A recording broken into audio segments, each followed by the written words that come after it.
On the first day of 1956, one of the greatest legends of our time recorded Heartbreak Hotel in Nashville, Tennessee. His name was Elvis Presley, and this, his first hit, officially introduced him to the American national music consciousness.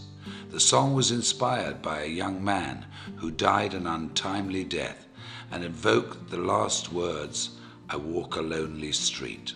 It was a song that would serve as the definition of a generation of music unlike anything the world has ever seen since. On that day, something else had taken place, perhaps not so momentous at the time, but that would prove to also define a generation, not of music, but of changing people's lives, and who would also die an untimely death as fate would have it. On January the 1st, 1956, in a gritty little neighborhood tucked away in South Los Angeles called La Mirada, Mark Hughes was born. His life was fairly unremarkable. Born to Joanne Hughes and raised by her and Stuart Hartman, whom she married, Mark was probably reared much like many of us. Mind your manners, be responsible, keep your elbows off the table, make good choices. He was skinny and good-looking, polite and friendly, and very protective of his two younger brothers. The quietest of the three boys, he'd inherited his mother's good looks and Stuart's focus and intensity. Like many families of the day, Joanne and Stuart moved the family to Camarillo to try to provide a better life for them, to build a future and keep the family safe. And like many other families of the day, their not-so-picture-perfect marriage fell apart and resulted in a divorce that would change the family forever. Mark's childhood was like many in the growing suburban community: school, day trips to the Channel Islands, bicycle rides and fishing outings. That all came to an end after the divorce, and Joanne began to chase her youth, trying fad diet after fad diet. It was a scary time for Mark, and when Joanne became sick in 1969, when Mark was just 13 years of age, the family returned to La Mirada. They lived with her parents, Mark's grandparents, Lorence and Hazel Hughes, who took the family in and took care of them as only family could.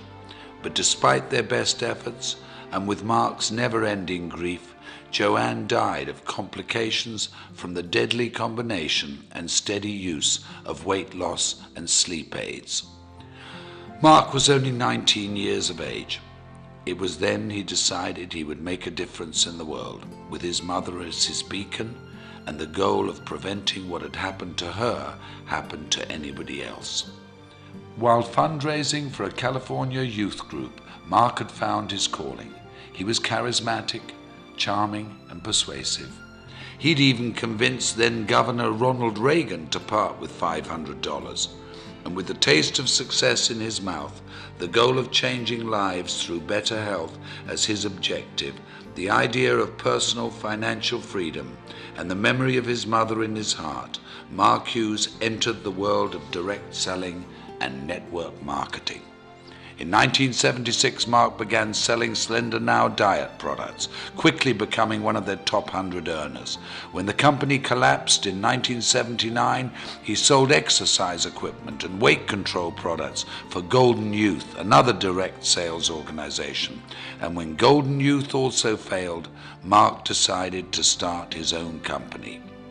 Intrigued by the Eastern philosophy of herbal medicine, combined with the vitamin and mineral technology of the West, he co-developed a line of products that promised a bold 100% satisfaction guaranteed or your money back.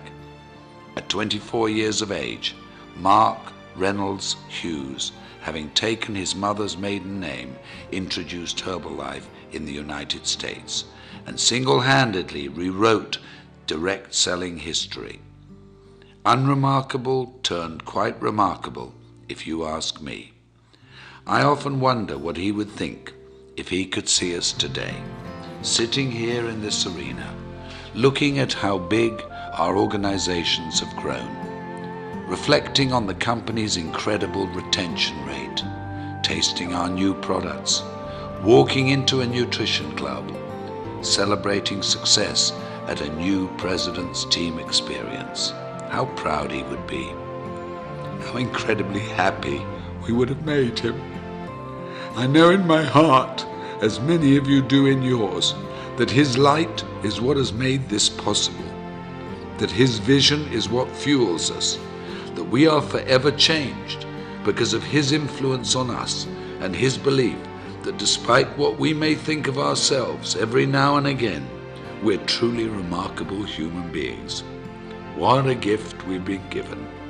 What an incredible, invaluable, unique gift. I had this incredible dream when I wanted to start the Herbalife company that we could help people lose weight and we could help them do it safely, and they would have not just hope, that they would have reality